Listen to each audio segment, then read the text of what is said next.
मित्रांनो, राज्यामध्ये ई पीक पाहणी करण्याचे काम सध्या सुरू झाले आहे. यावर्षी ई पीक पाहणी सहाय्यकांच्या माध्यमातूनही केली जात असताना मात्र अनेक ठिकाणी सहाय्यकांचे ट्रेनिंग हे झालेले नाही किंवा काही ठिकाणी ट्रेनिंग नंतर ई पीक पाहणी करताना काही चुका ह्या होत असतात. त्यामुळे काही शेतकऱ्यांकडून आता अपेक्षा घेतली जात आहे की सहाय्यकाच्या माध्यमातून आपल्या शेताची ई पीक पाहणी ही चुकीच्या पद्धतीने करण्यात आली आहे.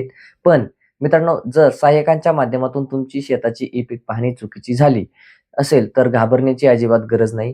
तुम्हाला ती ई-पीक पाहणी ही सध्या दुरुस्त देखील करता येते. आता ती कशी करायची? तर याकडे आपण लक्ष देणारच आहोत. तर आता ही दुरुस्ती नेमकी कशी करता येते? चला, तेच आपण आजच्या व्हिडिओच्या माध्यमातून पाहणार आहोत. नमस्कार मित्रांनो, मी संभाजी गायकवाड. पुन्हा एकदा स्वागत आहे आपल्या सर्वांचं योजना दरबारमध्ये.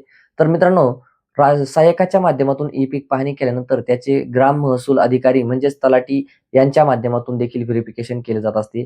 यानंतर ई पीक पाहणी अप्रूव्ह केली जाते. आता मात्र ई पीक पाहणीमध्ये काही चूक आढळली तर तलाट्यांनी ती ई पीक पाहणी रिजेक्ट केली तर तो प्लॉट पुन्हा एकदा ई पीक पाहणी करण्यासाठी सहाय्यकाला उपलब्ध करून दिला जात असतो.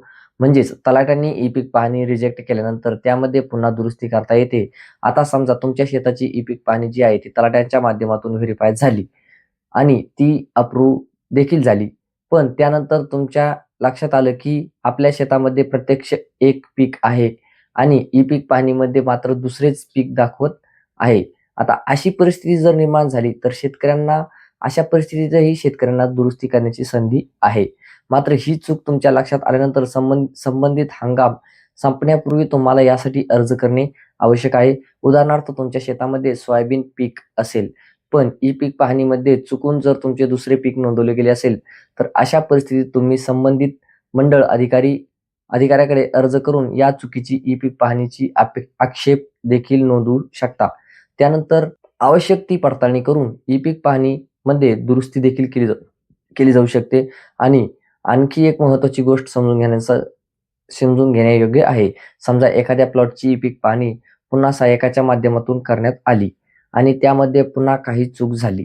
आता त्यानंतर महसूल अधिकारी म्हणजेच तलाठी जे आहेत ती ई पीक पाहणी पुन्हा रिजेक्ट देखील करू शकतात. ही ई पीक पाहणी जर एका प्लॉटची ई पीक पाहणी 2 वेळा रिजेक्ट झाली तर ई पीक पाहणी थेट मंडळ अधिकाऱ्याकडे जात असते. यानंतर त्या प्लॉटची ई पीक पाहणी पुन्हा सहाय्यकाला करता येत नाही. स्वतः मंडळ अधिकाऱ्यांच्या माध्यमातून त्या ई पीक पाहणीची पडताळणी करून पुढील कारवाई जी आहे ती केली जात असते. त्यामुळे मित्रांनो, जर सहाय्यकांच्या माध्यमातून तुमच्या शेताची ई पीक पाहणी ही चुकीची झाली असेल तर अजिबात घाबरून जाण्याचं काम नाहीये. ई पीक पाहणीमध्ये चूक झाली असेल तर ती देखील दुरुस्त करण्याची प्रक्रिया सध्या उपलब्ध आहे.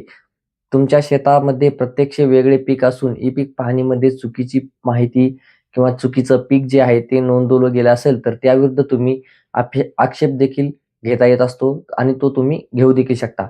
आणि या संबंधित मंडळ अधिकाऱ्याने अर्ज करून ती ई पीक पाहणी दुरुस्त देखील करून घेता येते त्यांच्याकडून. मात्र या सर्वांच्या महत्त्वाचे म्हणजेच तुमच्या बाब लक्षात आल्यानंतर संबंधित हंगाम संपण्यापूर्वी ती आवश्यक कारवाई करायला महत्त्वाचं आहे. तर मित्रांनो, ई पीक पाहणीमध्ये तुमची चूक झाली असेल किंवा सहाय्यकांच्या माध्यमातून चूक झाली असेल तर घाबरून जाण्याचं अजिबात कारण नाही. योग्य पद्धतीने आक्षेप नोंदवा आणि संबंधित अधिकाऱ्याकडे अर्ज देखील करू शकता. ही माहिती तुम्हाला महत्त्वाची वाटली असेल तर आपल्या शेतकरी बांधवांपर्यंत नक्कीच ही माहिती पोहोचवा, जेणेकरून त्यांची ई पीक पाहणी चुकणार नाही आणि त्यांची योग्यरित्या ई पीक पाहणी होईल. अशाच महत्त्वाच्या शेतकरी योजना आणि सरकारी अपडेटसाठी आपल्या चॅनलला आता सबस्क्राईब करा. भेटूयात नवीन माहितीसह, नवीन अपडेटसह. तोपर्यंत धन्यवाद.